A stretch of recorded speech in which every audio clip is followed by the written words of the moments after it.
The last thing my grandmother ever said to me was that sometimes the biggest betrayals come wrapped in the prettiest packages. I didn't understand what she meant then. I do now. My name is Margot. And last week I watched my entire family steal my inheritance right from under my nose. I stood in the moss-draped sunroom of the Willow, my late grandmother's Savannah estate.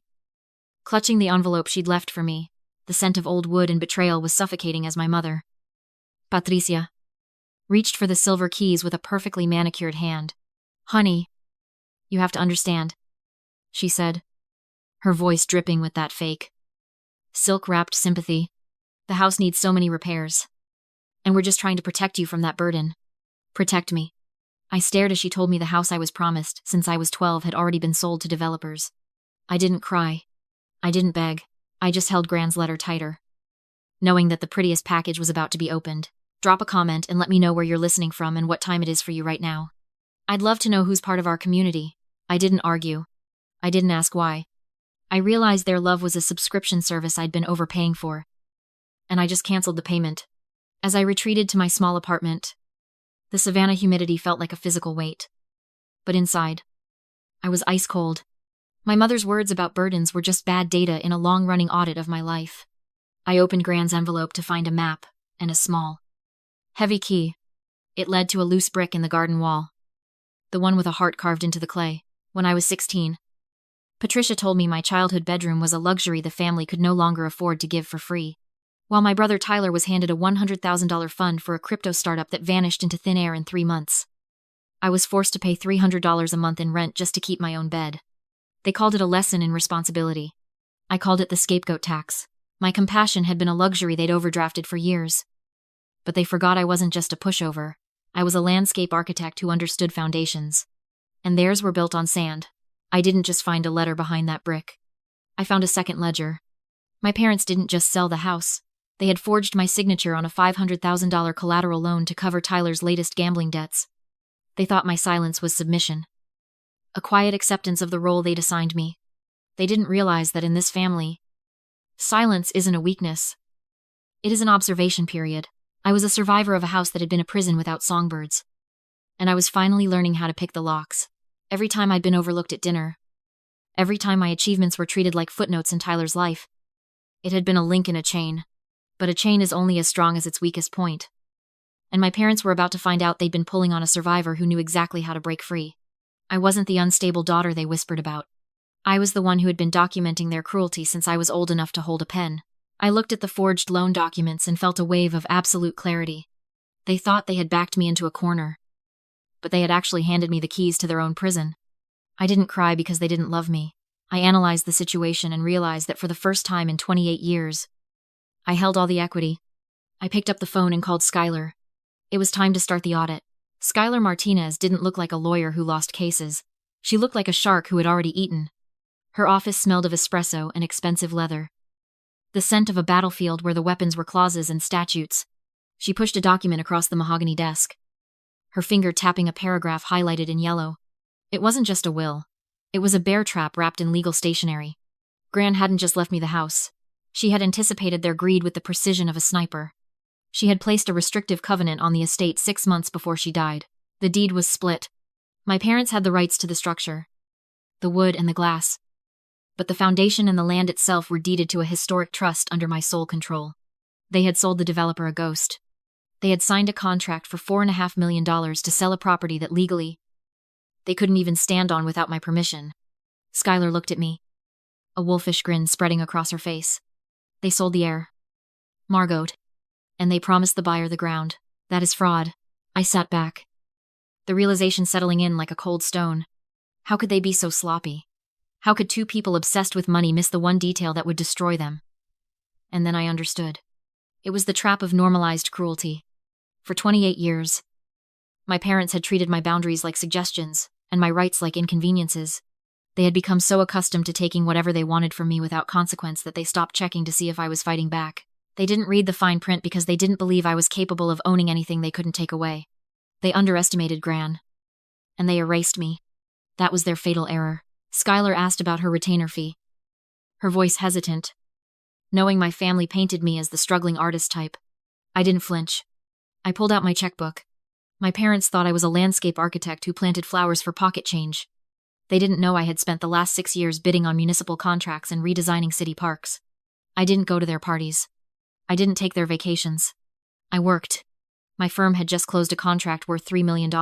I wrote the check for $25,000 and slid it across the desk. I didn't need a loan to fight them. I just needed a pen. We could have stopped the sale right then.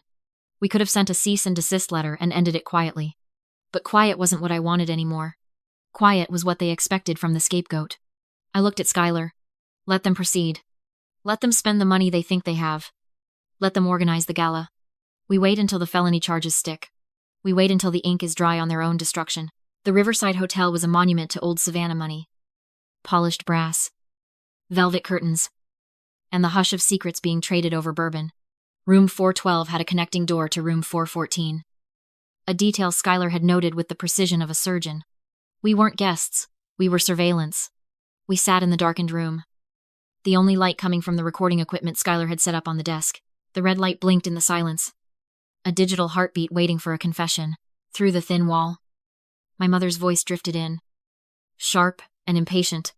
She was complaining about the audit team arriving on Monday. Her tone clipped with the stress of someone juggling too many lies. But it was my father. Gregory. Who delivered the gold. He wasn't just worried about the house sale falling through. He was terrified of what was hidden inside the walls.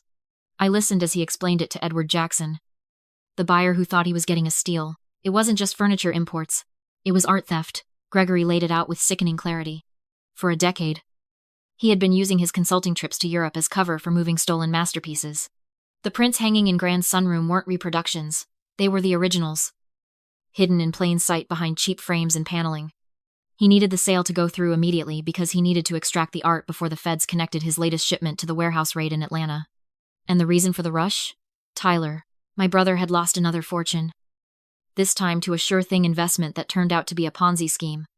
They needed the $4.5 million not to retire, but to keep Tyler out of prison and to launder the proceeds of a decade of crime. I looked at Skylar. She didn't smile. She just adjusted her headphones and nodded. We had them. This wasn't a civil dispute anymore. This was RICO territory. We were recording felonies. They were admitting to insurance fraud, money laundering, and grand larceny. All to save the golden child who couldn't even balance a checkbook. Then came the arrogance. My phone buzzed on the table. It was a group text from Patricia. A digital invitation to the groundbreaking gala at the Savannah Country Club. Since you're struggling, she wrote, we thought you could be the event photographer. We'll pay you. Of course. It's important for the family to look united. I stared at the screen. They truly believed I was defeated. They thought my silence was the sulking of a disinherited daughter, not the patience of a predator. They were inviting me to document their triumph. Unaware they were setting the stage for their own execution.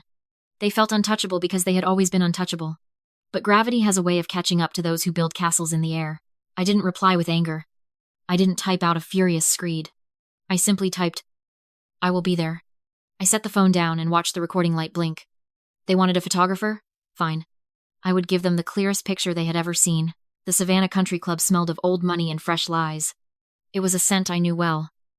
A mix of expensive perfume, stale air conditioning, and the metallic tang of desperation masked by champagne. The ballroom was filled to capacity with the city's elite.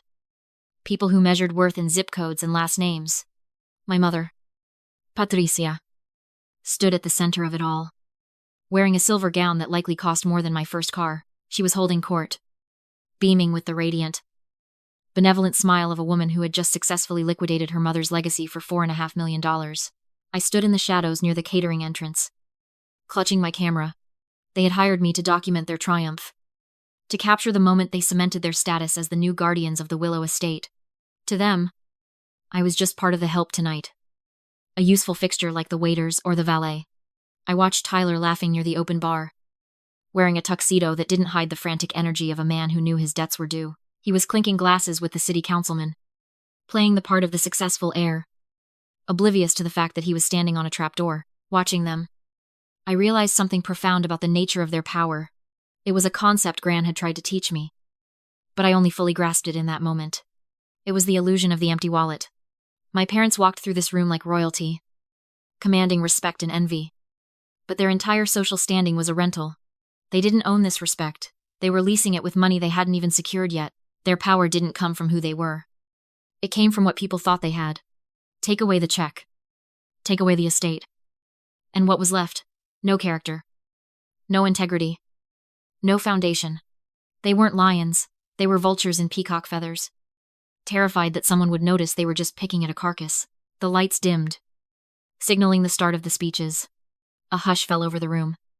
The kind of heavy silence that cost thousands of dollars to orchestrate.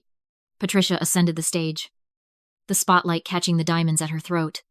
She gripped the microphone, her eyes glistening with practiced tears. "Thank you all for coming," she began, her voice trembling just enough to sound moved. "Selling the Willow was the hardest decision of our lives. But we did it for the future. We did it to ensure that our children, especially our dear Margot, would have the security they deserve. Sometimes, love means letting go of the past to build a foundation for the next generation." The room applauded politely. A few people dabbed their eyes. It was a masterclass in manipulation. She was rewriting history in real time, casting herself as the sacrificial mother and me as the fragile beneficiary of her wisdom. She was staking her entire reputation on this lie. It was the perfect moment. I didn't rush. I didn't run. I walked calmly toward the audiovisual booth at the side of the stage. The tech guy, a young man named Kevin who I'd worked with on a park project last year, looked at me. I didn't say a word. I just handed him a USB drive and nodded. He knew the cue. I stepped out from the shadows and walked toward the center aisle. I wasn't holding my camera anymore. I was holding a tablet linked to the main projector. The room went deadly quiet. The applause died down, replaced by the rustle of silk and the sharp intake of breath. Patricia stopped mid-sentence, her smile freezing into a rictus of confusion. She squinted against the spotlight, trying to make out who was interrupting her coronation. "Margot?" she said, her voice amplified by the speakers, sounding sharp and annoyed. "Honey, what are you doing? The staff area is in the back." I didn't answer. I didn't look at the crowd. I looked directly at her. I tapped the screen on my tablet. Behind her, the massive projection screen that had been displaying a slideshow of the estate flickered. The image of the Willow vanished. In its place, a video file began to play. The audio boomed through the high-end sound system, crystal clear, stripping the varnish off the evening. It wasn't a shout. It wasn't a scream. It was the sound of my father's voice. "Recorded in room 412 of the Riverside Hotel. We just need the cash to clear Tyler's mess before the feds trace the art. Once the sale closes, we dump the property and disappear. Margot won't know a thing until the check's clear." The silence in the ballroom wasn't polite anymore.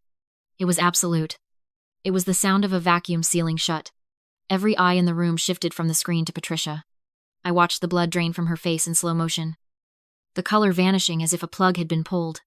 The illusion was breaking. The vultures were exposed. The video continued to play, each second peeling away another layer of their carefully constructed facade. Gregory's voice detailing the fake invoices. Patricia's calm admission that they had always planned to forge my signature because I was too difficult. The crowd watched in horrified fascination as the pillars of Savannah society confessed to crimes that carried mandatory prison sentences. I saw the city councilman slowly step away from Tyler, as if failure was contagious. Edward Jackson stood up from his table near the front. He looked pale, but resolute. He walked to the center of the room, his voice cutting through the stunned murmurs. "I am withdrawing my offer on the Willow estate," he announced, turning to face the room. "And I am cooperating fully with the federal investigation into these matters. I will not be party to fraud." That was the signal. The double doors at the back of the ballroom swung open. Half a dozen agents in windbreakers marked FBI strode in, their presence jarring against the crystal and velvet. They didn't need to shout. Their authority was a physical weight in the room. They moved straight for the head table. Patricia looked at them, then at me. Her eyes were wild, searching for an escape, for a way to spin this. But there was no spin left. The camera was rolling, the audio was playing, and the handcuffs were real. She lunged toward the microphone, desperation making her voice shrill. "This is a mistake. My daughter is mentally unstable. She's doing this to hurt us. We were only trying to help her." It was the lie she had used my entire life, the shield she raised whenever her cruelty was exposed. But tonight, it shattered against the wall of evidence. I walked up the stairs to the stage, calm and steady. I didn't yell. I didn't cry. I simply held out a piece of paper. It wasn't the forged sale document. It was the credit report I had run that morning. "You said you were helping me?" I asked, my voice amplified. Calm and cold. Is that why you took out a $500,000 loan in my name using a forged signature? Is that why my credit score is ruined to pay for Tyler's gambling debts? Patricia stared at the paper, her mouth opening and closing wordlessly. The crowd gasped. The narrative of the benevolent parents protecting their fragile daughter evaporated instantly. They weren't saviors. They were parasites. An agent stepped forward, reciting rites that sounded like a funeral dirge for their reputation. As they handcuffed Gregory, he looked at me with a mixture of hatred and shock, as if he still couldn't believe the furniture had fought back. Tyler tried to run, knocking over a tray of champagne flutes, but he didn't make it past the dessert table. The golden child was tackled to the ground, his tuxedo stained with chocolate and defeat. Patricia was the last to go. As the agent led her away, she turned back to me, her face a mask of ruined mascara and fury. Think of your brother, she screamed. Think of his future. You're destroying everything. I looked at her, then at Tyler being hauled to his feet. I remembered the years of rent I paid for my own room. I remembered the silence when I won awards. I remembered the absolute erasure of my existence until they needed a scapegoat. I am thinking of his future, I said, my voice carrying to the back of the room. I'm making sure he has a roof over his head for the next 10 years. It's more than you ever did for me. The doors closed behind them. The silence in the ballroom held for a beat, then broke into a chaos of whispers. I unplugged my tablet, picked up my camera, and walked out. I didn't look back. The gala was over. The execution was complete. The dust didn't settle like it does in movies, with a fade to black and a happy song. It settled like an audit report. Cold, factual, and final. My parents were sentenced to 10 years in federal prison for insurance fraud, money laundering, and grand larceny. Tyler filed for bankruptcy 3 weeks later, without the family coffers to bail him out. His house of cards collapsed in spectacular fashion. He's currently working shifts at a warehouse, finally learning the value of $1 the hard way. I returned to the Willow a month after the trial. The house was empty, stripped of the stolen art and the pretension my parents had filled it with. It was just wood and glass and good bones again. Standing in the sunroom, looking at the wall where the masterpieces had been hidden, I realized something. Taking them down was necessary, but it wasn't enough. True justice isn't just about watching the villains fall. It's about what you build in the space they occupied. It's the difference between a demolition crew and an architect. I didn't want to just be the girl who sent her parents to prison. I wanted to be the woman who planted a forest on the scorched earth they left behind. So, I didn't move in. I repurposed. I turned the estate into the Willow Foundation, a transitional sanctuary for young women escaping financial abuse and toxic family systems. It's a place where they can learn financial literacy, get legal aid, and rebuild their credit scores without having to pay a scapegoat tax to exist. My parents tried to sell this house to save themselves. I'm using it to save everyone they would have looked down on. That is my real revenge. It's not destruction, it's creation. It's taking the resources they hoarded and redistributing them to the people who actually deserve a chance. To those of you listening, the ones who feel like you're on the fringe of your own families, who feel like you're just a background character in someone else's golden life, I see you. I know the pain of being the difficult one, the one who is told they are too sensitive or too dramatic, but I need you to know that your sensitivity is your radar, and your drama is just your soul fighting for the respect it deserves. You are not the problem. You are the solution they are terrified of. Yesterday, I planted a new weeping willow in the garden, right next to the wall where Gran hid the key. As I packed the dirt around the roots, I didn't feel angry anymore. I felt like an architect who had finally cleared the site and laid the first stone of a skyscraper. I patted the earth down, wiped the dirt from my hands, and walked back toward the house. My house, my rules, my legacy. If you've ever been the one the family counted out, only to prove them all wrong, share this story. Let's remind everyone that the fine print always wins in the end.